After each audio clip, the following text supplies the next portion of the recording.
Hello everyone, আসসালামু আলাইকুম। সবে বরাতের একটি পোস্টার ডিজাইনে পিএলপি ফাইল নিয়ে হাজির আপনাদের মাঝে। এই পিএলপি ফাইলটি আপনার সাইটের সংখ্যার পাসওয়ার্ড দিয়ে ডাউনলোড করে নিতে হবে।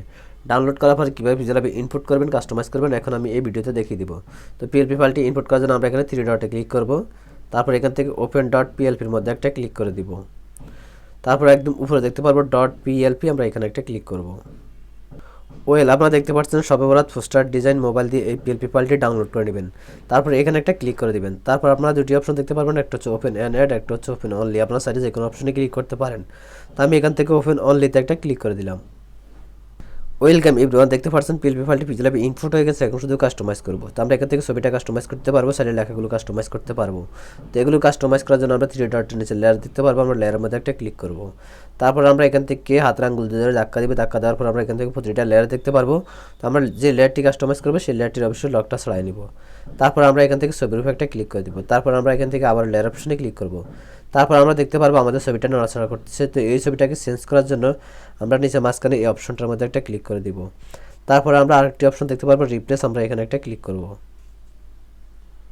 আমি গ্যালারি থেকে ফটোর ব্যাকগ্রাউন্ড রিমুভ করে একটা ফটো নিয়ে আসলাম। আপনারা যদি ফটো থেকে ব্যাকগ্রাউন্ড না রিমুভ করতে পারেন তাহলে অবশ্যই আমার আগের ভিডিওগুলো দেখে আসবেন। তারপর আপনারা এখান থেকে রাইট অপশনে একটা ক্লিক করে দিবেন। তারপর আপনারা এই ছবিটাকে কোনায় ধরে ছবিটাকে বড় করে নেবেন। তারপর অ্যাডজাস্ট মতো আপনারা এখানে বসায় দিবেন।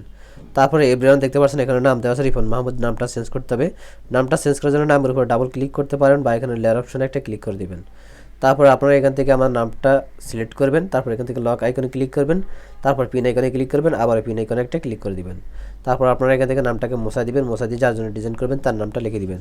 তো আমি এখান থেকে সাদ্দাম হোসেন দিলাম। তারপর এখান থেকে ওকেতে একটা ক্লিক করে দিলাম। তারপর আপনারা এখান থেকে লেয়ার অপশনে ক্লিক করবেন। তারপর আপনারা দেখতে পারবেন নামটা চেঞ্জ হয়েছে। তো নামটাকে আপনারা ছোটো বড়ো করার জন্য এই বাটনে ক্লিক করবেন। তারপর এখান থেকে সাইজ অপশনে গিয়ে নামটাকে ছোটো বড়ো করে নিতে পারবেন। চাইলে এই নামটার কালার পরিবর্তন করতে পারবেন। তার জন্য কালার অপশনে যাবেন, গিয়ে এখান থেকে কালারটা পরিবর্তন করে দিতে পারবেন। তারপরে এভরিওয়ান আপনারা এই ডিজাইনটির স্টক দিতে পারবেন। স্টকের জন্য স্টকে ক্লিক করবেন। তারপর এখান থেকে স্টক যে কোনো একটা কালার দিতে পারবেন। তারপর আপনারা এটা শ্যাডো ব্যবহার করতে পারবেন। এই যে শ্যাডো দিয়ে দিবেন। তারপর এখান থেকে একটু কমে বাড়া নিতে পারবেন। তারপরে এভরিওয়ান আপনারা ডিজাইনটি সেভ করবেন। সেভ করার জন্য একদম উপর সেভ আইকনে একটা ক্লিক করে দিবেন।